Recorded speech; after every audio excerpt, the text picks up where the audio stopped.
everyone, this is Michelle from the Snooze Clinic and welcome to the first episode of Sleep Talk. Okay, since today is the opening episode, let me just bring you through what Sleep Talk is all about and our purpose for creating it. Okay, so Sleep Talk is basically a podcast series that focuses on obstructive sleep apnea and its management. So I'm not going to be the only one who's going to be rambling on and on throughout the 20 episodes. Thank goodness for you and for me. Okay, so we're going to have a couple of segments within the series. And one of the segments is called What's Up Doc? So What's Up Doc will be inviting medical professionals, healthcare professionals to come share the knowledge, the valuable knowledge on obstructive sleep apnea. Yeah, so these medical professionals will include ENT specialists, dentists, and hopefully down the road, maybe one or two cardiologists and respiratory physicians. We'll take one step at a time, and update you if we find more people that can contribute to the podcast. Okay. Besides, sorry, had to check my notes. I'm new at this. Okay. Besides the medical professionals that we're getting in, we will also be inviting patients with obstructive sleep apnea to come share their story. As my mom used to say when I was younger, right? Tell you don't listen, always like to listen to your friends. You don't believe us, you only believe your friends. Okay, so here we are bringing you some friends for you to listen to. These are patients who have probably gone through the same journey as you in addressing the obstructive sleep apnea. I think that's very useful for patients who are just starting, newbie patients that is, or even patients who are already on the CPAP and are very, very tempted to give it up. I think it's really useful to know that others have gone through the same journey, probably the same difficulties, but they made it, and they're now happy using the CPAP, getting all the benefits from it. We will also be having a segment called Facts or Fiction, where we will be dispelling certain common myths amongst patients and patients-to-be.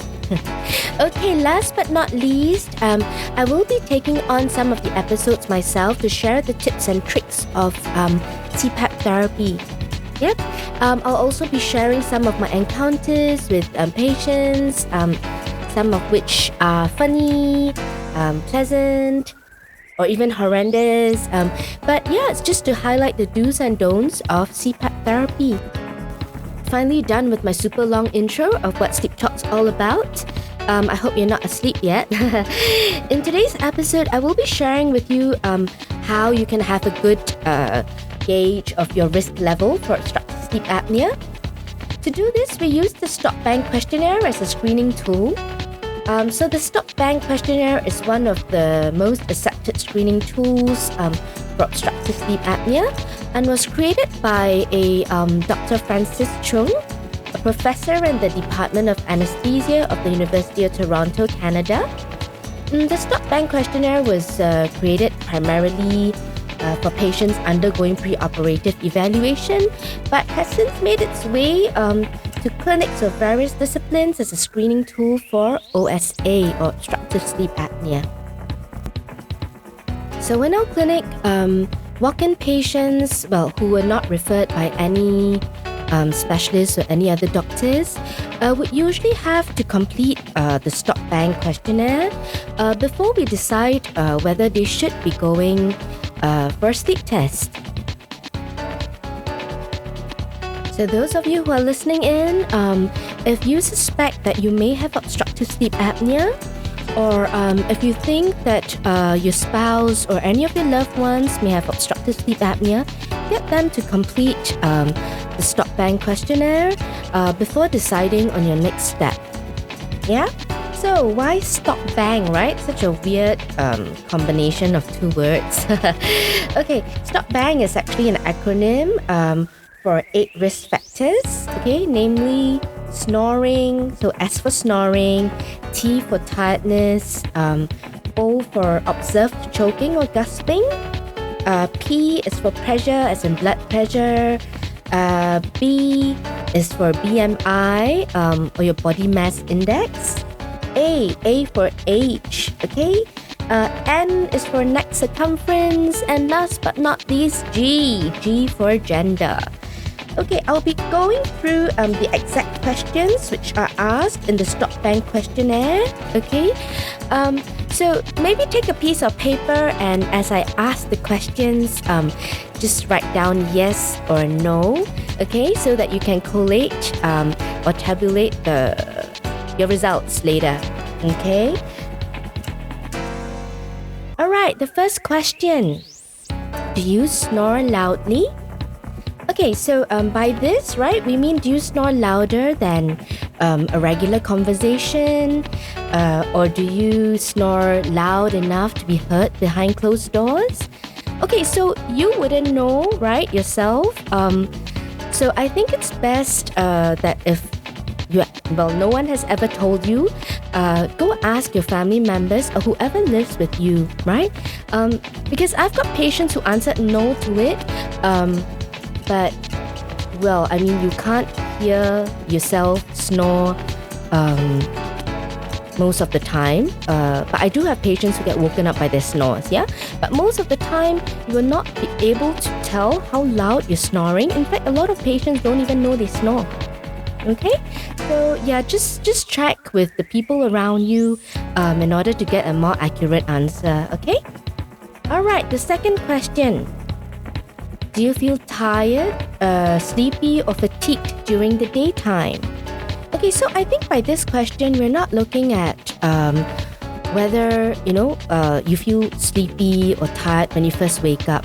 I think it's quite normal for a lot of us to feel a little bit sleepy, plus grouchy for me when we first wake up, right? But I think what it's referring to is during the day, yeah? So, like after you go to work, or when you're at work, or when you're at school, yeah, so basically maybe like after lunch, mid-afternoon, late afternoon, yeah, that kind of timing, right? Do you actually feel tired or sleepy or fatigued during, the day? Okay, the third question. This is an interesting one. Okay, have you been observed to gasp or choke in your sleep? Okay, for this one, I would need to elaborate further because a lot of patients whom I've gone through this test with tend to think that the question is asking them whether they go like, when they sleep at night. No. Not really. Okay, but it's true. Well, some patients have been observed to take a huge gasp, right?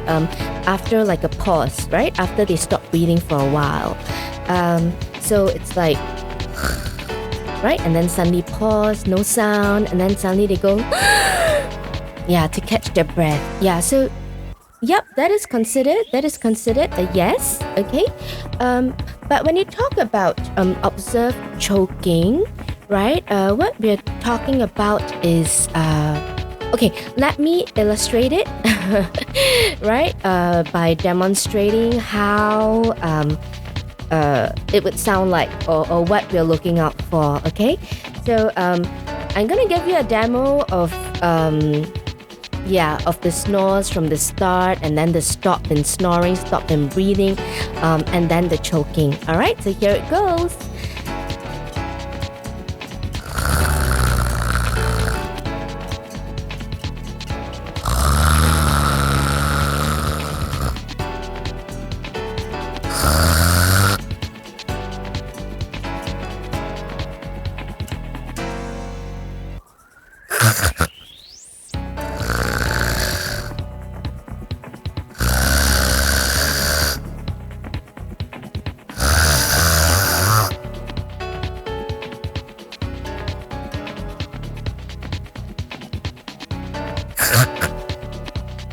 Okay, so that's it, and it tends to go on and on and on for the whole night. Yeah, so that is what we are talking about when we ask about observed gasping, choking. Yeah, so I hope you have a better idea now. So please answer yes to that if someone around you has observed you to have done that during your sleep. Okay, number 4. Okay, what is number 4? Do you have high blood pressure? Okay, so I think high blood pressure, when we talk about high blood pressure, we're looking at greater than 140 mmHg for your systolic pressure and above 90 for your diastolic pressure. Okay, so just in case you do not know what is systolic, what's diastolic, for blood pressure, you have 2 numbers, right? The upper number and the lower number, right? So the upper number is the bigger number, right? If that is above 140, okay, you do have hypertension or high blood pressure. And if the lower number is greater than 90, you do have high blood pressure as well. But we're not talking about a one-off thing, okay? It's not like, like every other day or every day your blood pressure is fine. It's 120 over 80 or 120 over 75. And then one fine day you have like 140 over 90 or 145 over 92. And that is high blood pressure. No, it's not, right? I think we're talking about like if you have a blood pressure of more than 140 over 90 regularly over a couple of days, weeks, you do have high blood pressure. Okay, so number 5. Is your BMI greater than 35? Okay, so your BMI is your body mass index. Do you know how to calculate your body mass index? Okay, if you don't, let me just share with you. Actually, there are these BMI calculators that you can find online. But if you'd rather do it yourself, it's not difficult. Okay, so what you need is your weight and your height. Okay, so you take your height times height. Okay, for mine it's 1.54 times 1.54. Okay, so that's where you get the denominator. Okay, so the denominator is what you are going to divide your weight by. Okay, so you take your weight. Okay, no, I'm not disclosing my weight to everybody. Okay, so take for example, if my weight is 100 kg, right? No, it's not. But if it is, okay, if it's 100 kg, what you do is you divide 100 kg by the figure that you calculated just now by multiplying your height times your height, right? And you get your BMI. Okay, so basically it's your weight, which is W divided by H times H. Okay, if you still can't get it right, just use one of the online BMI calculators. Okay, so if your BMI is greater than 35, please answer yes to this question as well. Okay, number 6. Is your age greater than 50? Okay, this one's not difficult, right? I mean, either you are or you are not. Okay, and number 7. Okay, neck circumference. Is your neck circumference greater than 43 cm for males and 41 cm for females? So measure your neck circumference. If you're male and it's more than 43 cm, say yes. And if you're a female and your neck circumference is more than 41 cm, answer yes to that. Okay, and last but not least, okay, what is your gender? Is your gender male? If you're male, right, you can answer yes to this question. If you're female, answer no to this question. Okay, so what I want you to do now is to count the number of yeses, right, to the 8 questions. So if you have 0 to 2, right, you're at low risk.